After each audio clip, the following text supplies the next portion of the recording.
Milky जिंदाबाद। अध्यक्ष जी चलिए। हाँ आ रहे क्या कहेंगे मिल्कीपुर चुनाव को लेकर?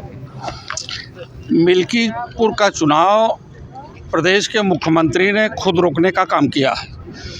मिल्कीपुर का चुनाव योगी महाराज जी खुद हार रहे थे, इसलिए उसका चुनाव रोका गया। इसके बाद 9 विधानसभा के उपचुनाव कराए गए और 9 विधानसभा के उपचुनाव यदि 13 तारीख को हिम्मत थी तो योगी महाराज को करा देना चाहिए, और बेईमानी की नीयत से इन्होंने 13 तारीख के बजाय इन्होंने 20 तारीख को चुनाव कराया और पूरी तरह से उत्तर प्रदेश में लोकतंत्र की हत्या हुई है।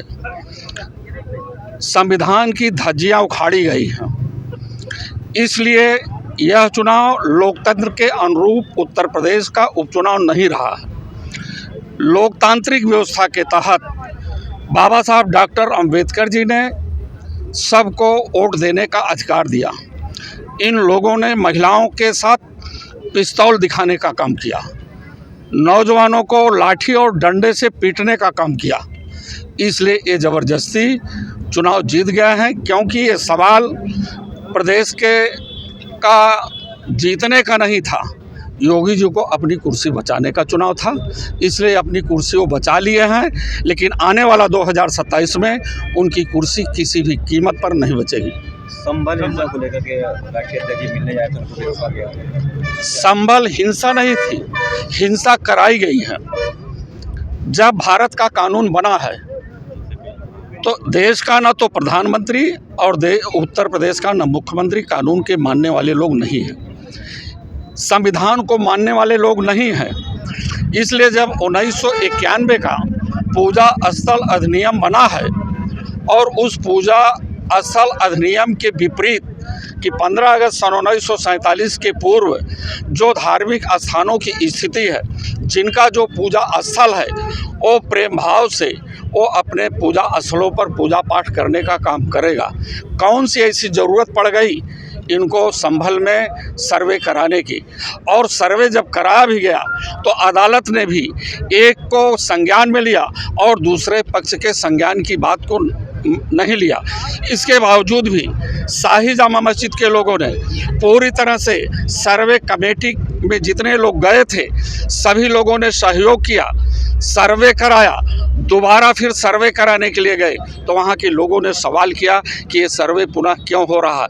उसी पर इन लोगों ने लाठी डंडे और बंदूकें और 4 नौजवान लोग इस देश संभल से चले गए। मैं पूछना चाहता हूं कि समाजवादी पार्टी का एक प्रतिनिधिमंडल जा रहा था और वो प्रतिनिधिमंडल श्री माता प्रसाद पांडे प्रतिपक्ष के नेता विधानसभा के उनके नेतृत्व में जा रहा था। कौन सी इनको दिक्कतें आ गई कि सब लोग जा रहे थे अपने कार्यकर्ताओं के, अपने लोगों के दुख दर्द को जानने के लिए। इन्होंने सबको हाउस अरेस्ट कर लिया, वहां जाने से रोकने का काम किया। इसलिए ये संविधान के विपरीत है और लोकतंत्र की हत्या करने पर ये सरकारें उतारू हैं। आने वाला दिन इस देश के बाबा साहब डॉक्टर अंबेडकर जी का होगा, डॉक्टर लोहिया जी का होगा और धरती पुत्र मुलायम सिंह यादव जी का होगा। चुनाव हुए, सपा गठबंधन हट गई, क्या यूपी में भी गठबंधन में कुछ फर्क पड़ेगा, खटास होगी? एक आखिरी सवाल है अवधेश प्रसाद जी पे परिवारवाद का आरोप लगाते हुए आपने सपा के पदाधिकारी हैं, कोई नहीं लगाया है, कोई आरोप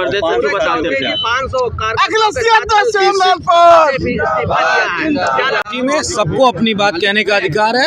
आरोप प्रत्यारोप लगाते हैं वो लोग हैं जो तमाम सारे बीजेपी आरएसएस की पिच पे खेलने वाले लोग हैं। समाजवादी पार्टी हर कार्यकर्ता की बात सुनती है। माननीय राष्ट्रीय अध्यक्ष जी, माननीय प्रदेश अध्यक्ष जी सबकी बात सुनते हैं और सबका सम्मान है। समाजवादी पार्टी में कोई ऐसा नहीं है कि किसी भी कोई वाद है। सबसे बड़ी बात यह है कि अयोध्या में समाजवादी पार्टी ने चारों खाने चित किया है। उनको जिनको बड़ा गुमान था कि उनका झंडा बड़ा बुलंद है, वो झंडा यहीं पे उतर गया। कार्रवाई करते हुए हमारे नेता आली जनाब अखिलेश यादव साहब और हमारे प्रदेश के अध्यक्ष श्यामलाल पाल जी बराबर आप लोगों के सामने बयान भी दे रहे हैं और प्रतिनिधि मंडल हमारा जिसमें श्यामलाल पाल जी हमारे प्रदेश अध्यक्ष जा रहे थे, किस तरीके से प्रशासन ने हाउस अरेस्ट करने का काम किया, रोकने का काम किया।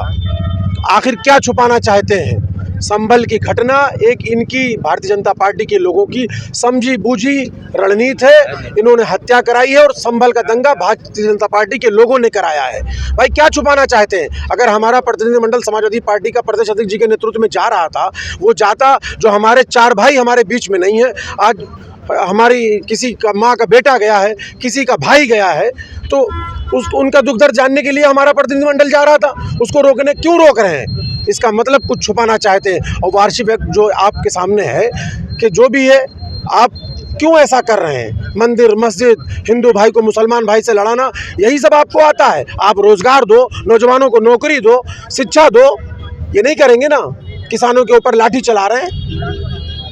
आज आपके नेता रामगोपाल यादव जी का एक बयान आया है कि संसद में जो है राहुल गांधी संभल का मुद्दा नहीं उठाते और इसके बाद वो जाने की कोशिश करते हैं, ये केवल औपचारिकता कर रहे हैं। हमारी पार्टी, हमारे नेता अली जनाब अखिलेश यादव साहब बराबर उस मुद्दे को लेकर के, चाहे वो सदन हो चाहे सड़क हो, हर तरीके से हम लोग उस मुद्दे को उठाते रहेंगे। अगर आप ये वीडियो YouTube पर देख रहे हैं तो हमारे चैनल को सब्सक्राइब करें और बेल आइकन को दबाना ना भूलें। अगर आप Facebook पर ये वीडियो देख रहे हैं तो हमारे पेज को लाइक करें।